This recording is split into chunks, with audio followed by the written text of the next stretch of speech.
Tila nadamay nga ang mga opinyon ng mga netizen sa ina ni Rufa Gutierrez na si Tita Annabel Rama matapos ngang ibalandra o ipakita na sa social media ni Rufa Gutierrez ang relasyon nito sa ex-mayor ng Quezon City na si ex-mayor Herbert Bautista or Bistik. Ibinalandra nga ni Rufa Gutierrez ang mga sweet moment nila ng sinasabing boyfriend.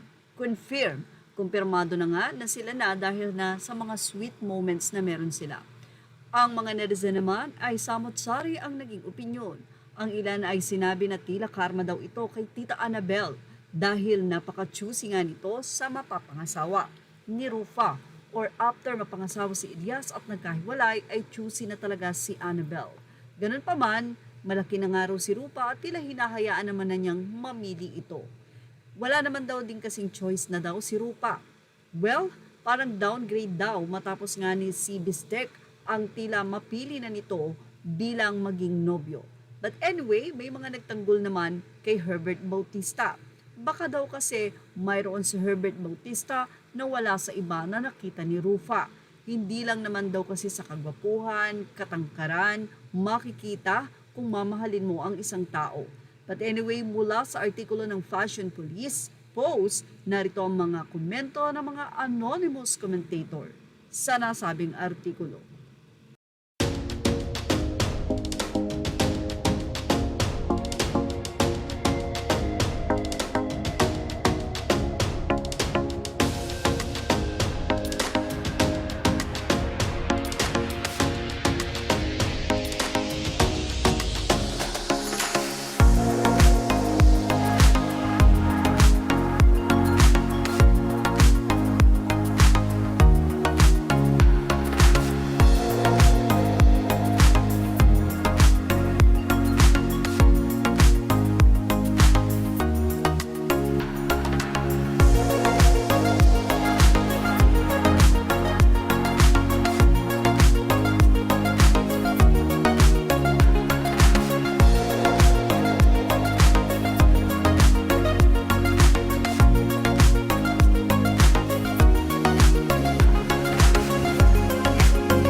Anong masasabi nyo dito? Ilagay na ang inyong opinion sa ating comment section. Images are already to the rightful owners. Thank you for watching. Show us now.